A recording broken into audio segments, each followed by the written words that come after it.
Hey guys, this is going to be a video on chain slip and the possible reasons that may be causing it. Now, in my opinion, there can be four sort of main reasons to cause chain slip. The first one is the most obvious one, and it's the scenario where either the chain or the gears here, or the chain, they are worn out, and if the gears wear out, the tops of the gears, they actually go down slightly, alright? And the chain starts slipping over the humps here, alright? Now, the second reason is sometimes happens when people repair their bikes, and is incorrect combination of the gears and chains. So for example, this is a 9-gear cassette, alright? And I have a 9-gear chain on this. But for example, if I accidentally put an 8 or 7-gear cassette on this, it's gonna create a lot of problems. It might work on the very lower gears or the very highest gears, but it's not going to be working on the middle gears because it's too wide. It doesn't fit in the middle of these gears. Alright? So that's the second reason. The third reason is also very common, and usually it happens when the derailleur here, or the front one here, is out of alignment, and it's sort of I'm going to show you in a moment. Basically what it means is the derailleur is out of alignment. Alright, that's the third one. And the fourth one, which is the I would say the most exotic one, or the most rare one, is where you have a derailleur and you have a shifter, but they don't actually match. And that's actually happened on this bike, and I'm going to explain it to you in a few minutes. So to start off with the first issue, which was chain wear. Now usually when the chain is worn out, it's, as I said, it starts skipping over the gears. Now this is a really easy way of checking if your gears are too worn. And you can check by looking at the gears you use the most. If the gears that you use the most, for example, if you use the largest one the most, and it seems visibly more worn out than the one you use the least amount, which is maybe the smallest gear, alright? Then you can sort of assume that it's been worn out, okay? Now, if the chain is stretched out, but you put a new cassette in, it still might cause slipping or skipping, because the chain doesn't actually fit with the gears that you've just put on. Now, to test if the chain is worn out or not, I have a rag for this, but you can also use a specialized tool if you have it, or you can use some gloves. And what you do is, sorry about that, and you take the rag and you put it over the chain here, all right? I'm gonna use my hands because I'm not afraid of oil. And then you try to pull the chain away this way, and then if, for example, and then if the chain does move away from the gear, then it's most likely worn out. If you can't stretch it out that way, then it most likely isn't stretched out.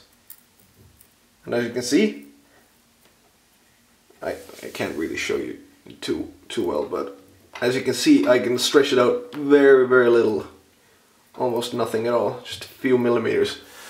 This means that most likely it's still in prime condition and it's not stretched out.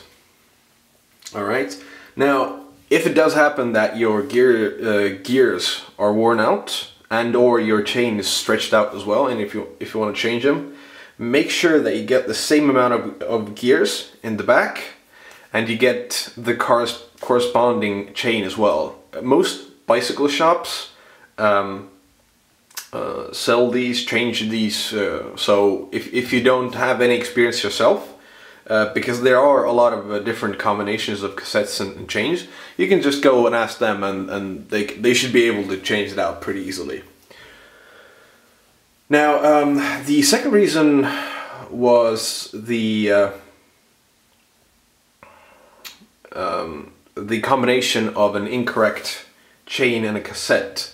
Now, as I explained earlier, if you're going to use a cassette that has 9 gears in the back, and you're going to use a chain which is meant for a 7 or 8 gear cassette, it's going to be too wide. So it might work on the top gears, and it might work on the lowest 2 gears, but in the middle, where there's not a lot of room, it might start wobbling a bit and skipping over the gears.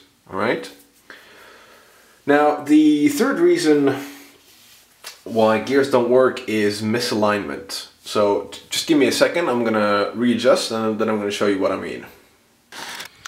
All right, so as you can see, the chain lines up with the derailleur quite well.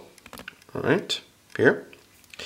Now, if the derailleur is slightly that way or slightly this way, then it can actually cause the chain to slip on the gears, and actually it can cause a lot of grinding and creaking noises.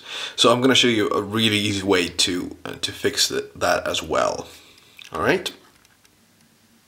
So if your rear derailleur or front derailleur is slightly off, you can correct it by slightly tuning the shifter on the handlebars. So this is my rear shifter right here, and as you can see, I can change it down from here and up from here. All right.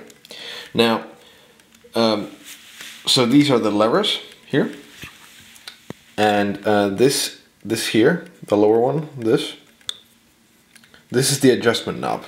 All right. So, for example, I'm currently on what looks to be the 3rd gear, and if I know that my rear derailleur is trying to change the gear to a lower setting, it probably means that the cable is slightly too loose, or it's not tightened enough.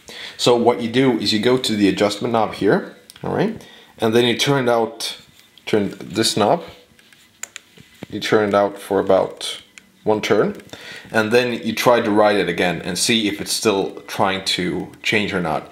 And you can adjust this pretty much, and by just turning it, maybe, you know, depending on the situation, if it's really off, then give it a turn, do a full rotation here on the adjustment knob, and then take a ride. Or if it's just very, very slightly off, you can do minor adjustments, turning it maybe 1/4 turn, such as this, and that's it, no more. All right.